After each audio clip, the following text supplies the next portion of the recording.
How is again?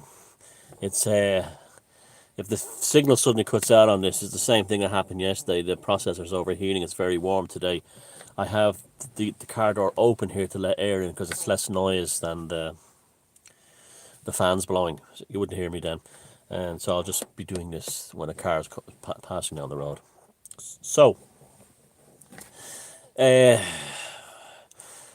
today I had to get a part for something. Okay, and the local place in the village near to me didn't have it, but a place outside the exclusion zone that I'm trapped in had it. So I walked nearly 4 miles there and back to get this part because I had to have it. I needed it, and I got it. It didn't matter. It was a nice, beautiful, sunny day. There was no problem. Morning, I left early. I got it, and even on the fucking back roads, the back country lanes that I took, because I couldn't go on the road because I'd be outside the exclusion.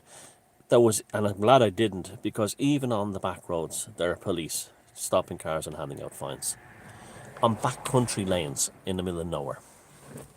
And it's you get the impression, you think like, well, we're winding down now. They're starting to announce when kids are going back to school. They're starting to announce, when the football and sports will be starting up here again. And you think, oh, well, that's great. We're definitely on the way down. And Ryanair said they're going to start flying out of Dublin Airport on July 1st, blah, blah, blah, blah. But the powers that be, milking it for all it's worth. And the reason why is there's still huge numbers of hypochondriacs around. And hysterical fucking dickheads. And like yesterday in the post office was just an eye opener. Like do you see these people, and they're enjoying it. They're loving every minute of it.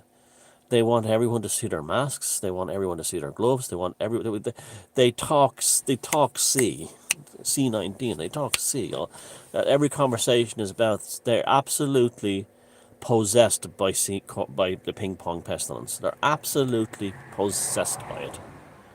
And they are the ones that the politicians and the civil servants and the bureaucrats, media, are pandering to. The bottom feeders, the ones who are absolutely loving this. It's the highlight of their mundane, empty meat existences. It's everything they want in life. Terror, fear, hysteria, hypochondria. And then you see this thing that they announced, these heroes. And you see this in the UK yesterday. They announced this heroes of the lockdown or heroes of the C19. And it was all these kinds of people. Histrionic, hysterical hypochondriacs. These were the heroes. These that got people through it. Now, of course, like I know I have people telling me, saying, I got you through it. My videos have helped get you through it easier. You got through it yourself, but they got through it easier. Now, but someone who posted a vlog on TikTok about, stay at home, spouting the government cliches, well, they're going to get awards and medals. This is like because they played the game the way the system wants you to play the game in hysteria.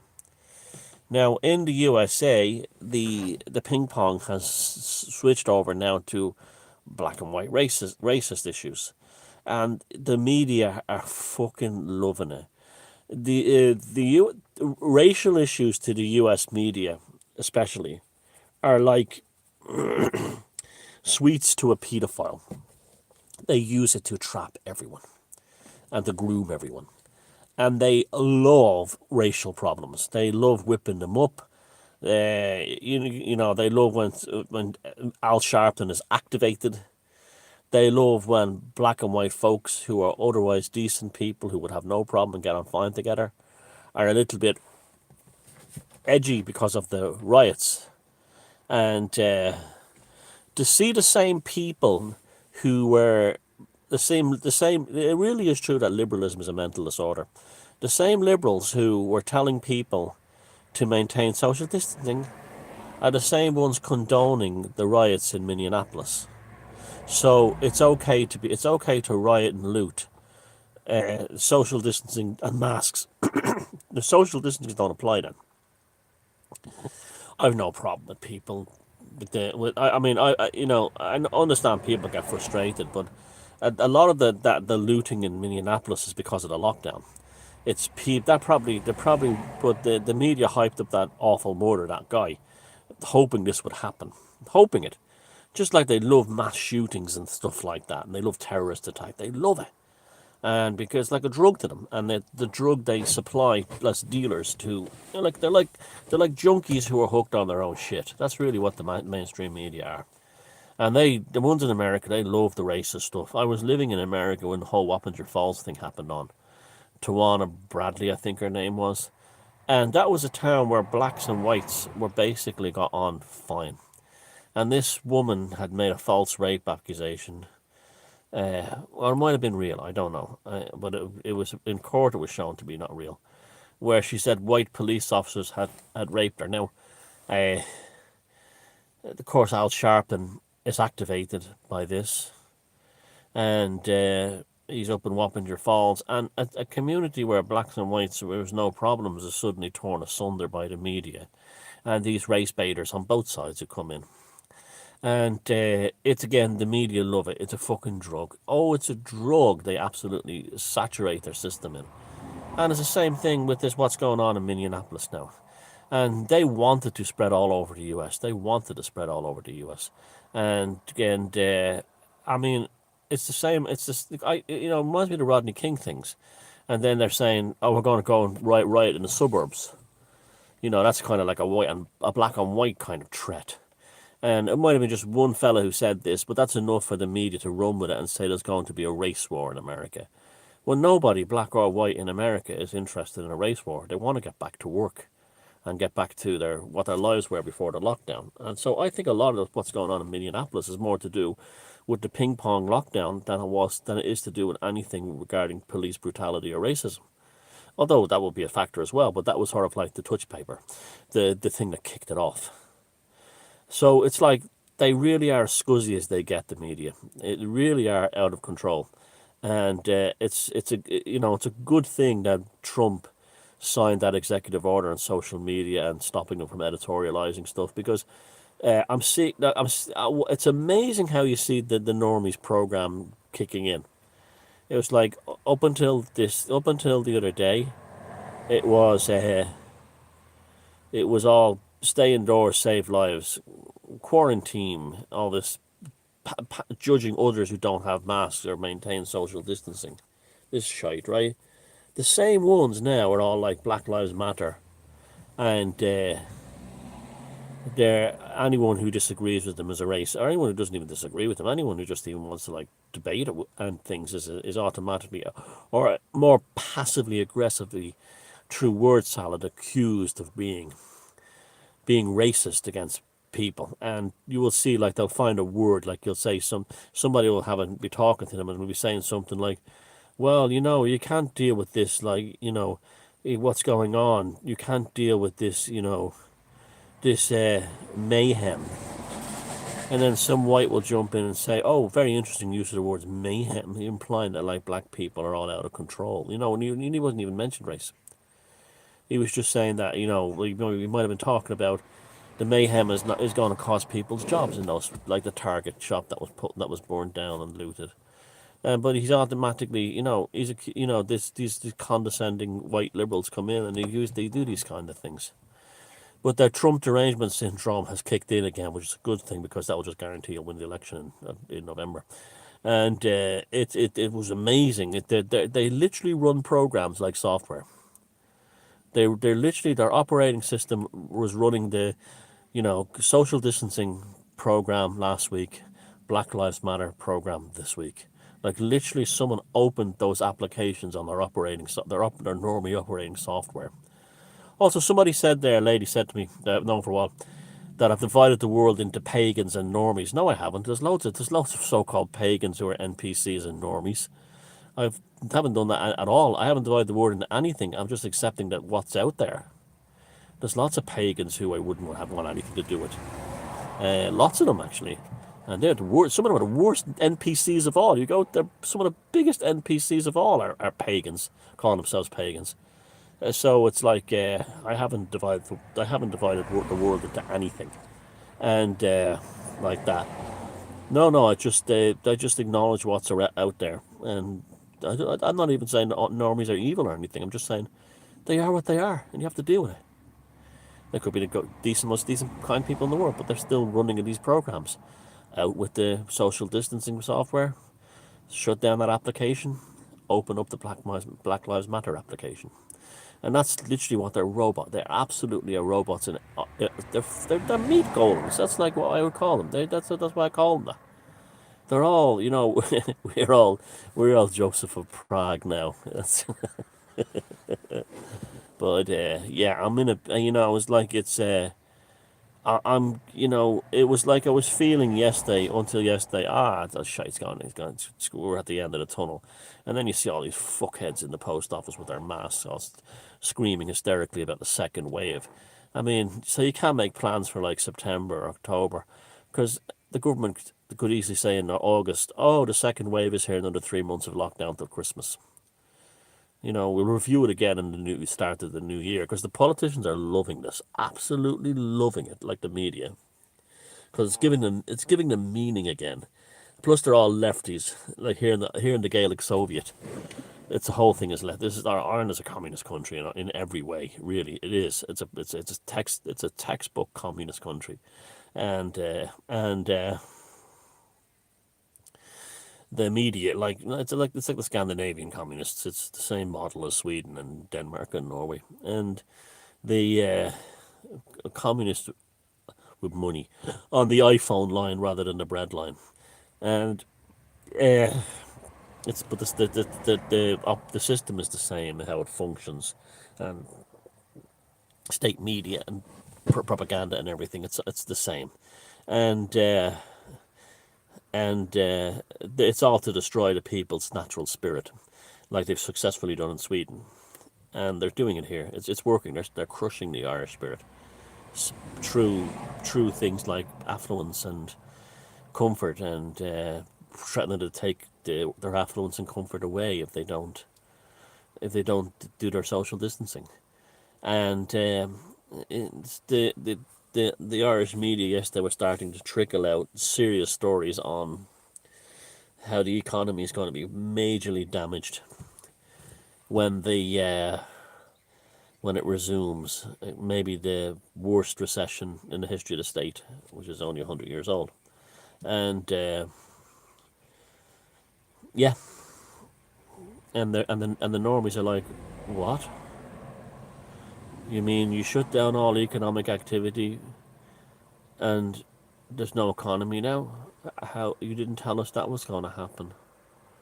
And this is literally what you're dealing with. This is literally what's out there. They cannot extrapolate a process into a future model. It has to be delivered to them like a child being delivered a spoonful of Liga rusks on, like babies from their parents, from their mammies. And then they go, oh, but okay, there's going to be an economic, but what, we stayed indoors and did everything the government said. Where's our reward? It's just unbelievable. It's just unfucking believable. But it's laughable. It's laughable because it's like I said, it's like, this is the greatest education you're ever going to get. You know who you're surrounded with now. The people who helped you get through this elevated your spirit, didn't pile their own shit on top of you because you were already dealing with this shit, or drag you into bullshit. They're the ones you know never to have anything to do with ever again. And there was others that the lockdown wasn't a good enough thing for them to act this shit. So when the thing kicked off in America, in Minneapolis, they were over the moon. They were over the moon because they could now pass, and they had new ways to pass judgment upon others. And it's amazing to watch. But like I said, you don't get this, let this get you down. You observe this. You observe this like wildlife. You know, consider yourself like a naturalist, but you're observing the behavior of people in society, and people around you, and people in your daily social life and stuff, in the same way a naturalist would study a new landscape full of flora and fauna to observe their behavior in order to identify who's where on the food chain, and how this animal or that animal works, or this flower or that flower works. And that's what you are. That's what we are, and it's tremendously interesting, tremendously interesting. And the more you do that, the more you will build your charisma. Because what's happening then is you're developing your independence. Now, charisma is built in lots of ways, but like all working together. But one of them is autonomy. Being a maverick, being being a maverick, being an individual, and you do that not by being a snob. People think you're judging these people and thinking they're all pieces of shit and stuff like that. No, you're not. It's totally cool. You're judging them, you're evaluating them, and then saying, well, who are the ones I need to make my life enriched, and who are the ones I need to get away from. That's really what it is. Who puts a song in my heart? Who takes the song away? Who sings a dreadful song in my heart? You know, and that's the more you do this, the more you develop a sense of refinement in your relationships to other people. The more psychic energy you retain, you know, you retain that psychic energy, and from that you grow as a person, and you can become stronger and more successful. I would wager most of you watching these videos are actually have been done in a funny kind of way because of this tribe we have here, this little gang, soul family we've cultivated here around this series of videos. I guarantee you that things have probably went quite well for you, even though you didn't really try. Surprisingly well for you. You've got people saying, "Oh, I got a new job coming for you," or something like that. That's because, and you look down the comments of all these videos, there's been almost no woes me merchants. Lots of people are making plans for the future. And that's because that self-confidence and that belief in the self is their charisma developing out of knowing how the rules work. You see, it's the worst thing in the world is not knowing the rules of engagement when you're in a game. The best thing in the world is knowing how the rules books work, and and understanding the rules as best you can. Therefore, you create for yourself your charismatic ability to rise above it and thrive above it. You could take I'm telling you, you could take all the self-help courses in the world and spend all the money on them. You're not going to get what you get in these videos. You're not, because I'm living proof of it, where I came from, and look at me now, you know, what I did with my life. And my life's been one incredible adventure. And that's because from the time I was a little kid, I worked on my charisma. And that was not because sitting down going, I'm going to be charismatic. It was sitting down and saying, I don't need this, I don't need them, I don't need that. It's not helping. These people are counterproductive. That person is dragging me down. That other person there is causing me problems. This other person has people connected to them that are actually causing problems for me indirectly. That kind of a thing. And it's not, and you know, at the same time, the people that you're close to and you're friends with, they strengthen tremendously. Because you're in a world of quality and not quantity. You're stepping out, you know, your reality is integrated very well. And that's the secret. That's the secret. And you know, these people talk, you could do these spend a fortune on courses to unleash the giant within. And they won't give you what these series of videos have given you, because this is the proof of the pudding is the comments on these videos. People are not like the rest of the world. They're not living in fear. They're not living in terror. They're enjoying their lives. They're having a good time. They're exploring their creativity. They're cherishing the ones close to them. They're finding new friends. They're finding new possibilities. They're making plans for a different new outlook when all this ends. And they're not getting sucked into all the doom porn and fear porn and race porn that the media puts out there.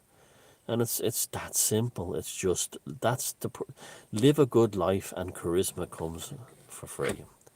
Okay, take care of yourselves, and I will talk to you tomorrow. I'll have tomorrow's Sunday, yeah. So there'll be a live chat tomorrow, a live t- talking back and forth thingy tomorrow. I don't know what time. It depends on the weather. It's boiling hot here at the moment. It'll probably be more towards the evening. So look after yourselves.